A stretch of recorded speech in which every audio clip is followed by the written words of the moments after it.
Here are 5 new premium App Store games from July 2025.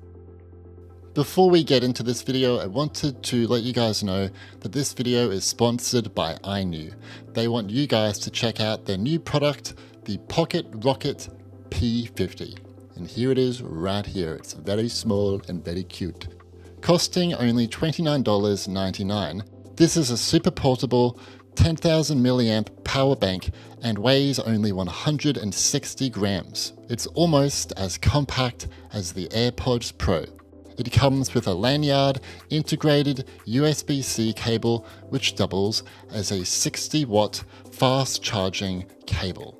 The Pocket Rocket P50 delivers a true 45-watt output and can charge your iPhone 16 to 63% within just 25 minutes. It can also charge an iPad Pro up to 55% in just 25 minutes too.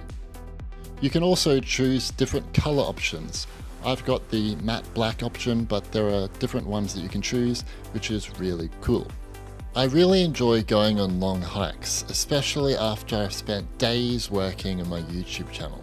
I love taking the Pocket Rocket P50 on my adventures so I can easily keep my iPhone on charge when away from a power source. Since it's so small, it easily fits in my pocket or my backpack too. It's awesome. You can check out the links in the video description to buy the Pocket Rocket P50. Anyway, thank you to iKnew for sponsoring this video. Cyberpunk 2077 finally launched on Mac in July. This App Store version is the Ultimate Edition, which includes the base game and the Phantom Liberty expansion, and the new 2.3 patch. It's one of the most impressive AAA ports ever done for Mac, fully utilizing Apple's tile-based deferred rendering, with support for ray tracing, metal effects, FSR 2 and 3, and upcoming Metal 4 features. Performance is pretty good. I can get 60 FPS at 1080p high on my M4 Pro MacBook Pro and 30 FPS on my M4 Mac Mini. It's also one of the first Mac games to support spatial audio, including head tracking with AirPods, plus adaptive trigger support on controllers. I really wouldn't be surprised if the game also comes to the upcoming iPads in the future. Anyway, Cyberpunk 2077 Ultimate Edition costs $82.90 USD on the App Store. It is only supported on an M1 Mac or later with at least 16 gig of RAM for the best experience. Dead Island 2, originally announced at WWDC 2024, surprise launched on Mac in July. It's a gory first-person action zombie game set in Los Angeles, where you fight with customizable weapons and unique Slayer abilities. Multiplayer is kind of limited on Mac, which is a shame. You can only play with other players on the same storefront, so Steam players can only play with Steam players, App Store players can only play with App Store players, Epic players can only play with Epic players. And I also think you can only play with other Mac users, but I haven't fully tested this. Hopefully crossplay comes later because I really think it should be here. Despite that, this is an awesome game and it runs really well on Mac.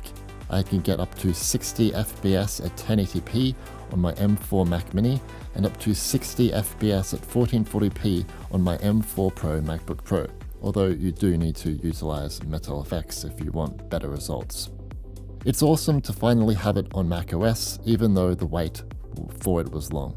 Dead Island 2 costs $69.99 USD on the App Store. I think it is cheaper on Steam and Epic if you want to go there. It is only supported on an M1 Mac or later with 16 gig of RAM. PlayDigis brought mobile gamers Subnautica in July. This is a massive accomplishment, as this is one of the most successful indie games from the last decade. Subnautica is an underwater adventure game set on an alien ocean planet. A massive open world full of wonder and peril awaits you. The mobile port is really good. It can play at 60 FPS on most devices and 120 FPS on iPad Pros. It has full controller support and really good touch controls. The biggest downside to this port is no cross-save with PC and console, and no mod support either. Other than that, it's the same Subnautica you know and love from PC and console. Seriously, if you want to support premium indie games on mobile, especially of this caliber, you really should get this one. Subnautica costs $9.99 USD. It requires an iPhone or iPad with 4GB or more of RAM. Wargroove 2 is now available on mobile, bringing its award turn-based tactical gameplay to iPhone and iPad. It features a 20-hour campaign across 3 interwoven stories, a roguelike conquest mode with permadeath and multiplayer for up to 4 players, both locally and online. The mobile port is excellent, running at 60 FPS with intuitive touch controls. It also has full controller support with rumble vibration and full keyboard and mouse support on iPad. I think this is really impressive to see from an indie developer. I really dig the pixel art style here. It looks really good when you're exploring the map and during battles. Whether you're a strategy veteran or new to this genre, Wargroove 2 offers depth, charm, and challenge in equal measure. Wargroove 2 Pocket Edition costs $8.99 USD. It is available on iPhone, iPad, and Mac as the iPad version.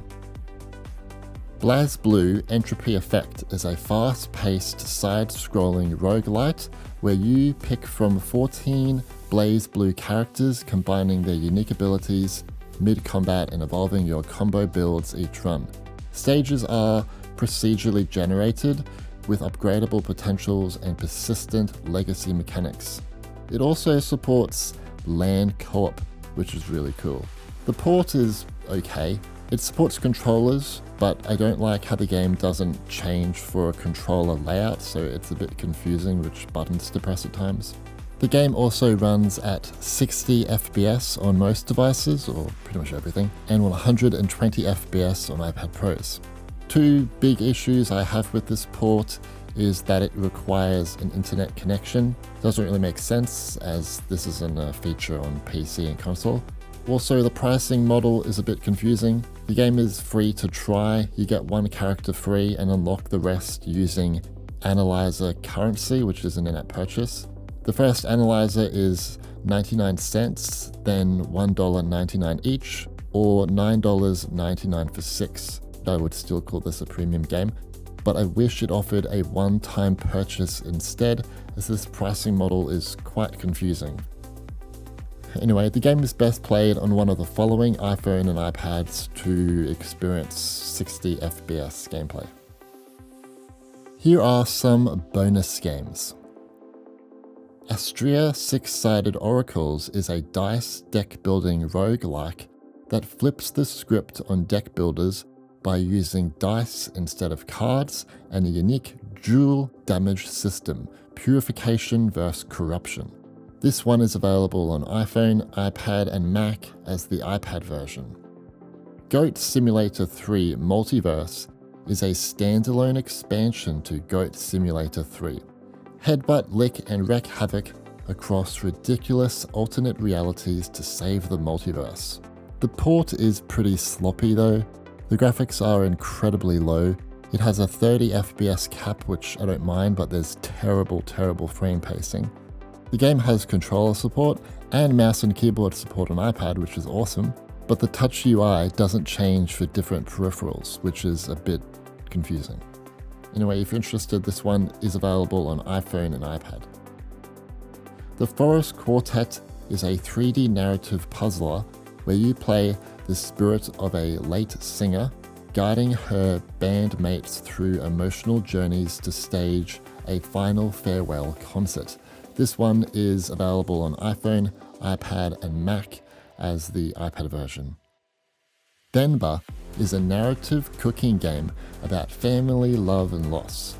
Play as Venba, a South Indian immigrant mother connecting with her son through the language of food. It is a short cinematic experience that you can enjoy in a 1 to 2 hour sitting. This one is only available on Mac. So what do you think of these new App Store games from July 2025? Are you impressed or disappointed? Let me know in the comments. It was a smaller month for new releases, yes, but at the same time, the games we got are some of the biggest we've seen for various Apple platforms. We've got 2 massive AAA games for Mac, Cyberpunk and Dead Island 2, and Subnautica, one of the biggest indie games ever for iPhone and iPad, and also some other high-quality premium games. A very solid month in my eyes. Anyway, my name is Stewie, and thanks for watching.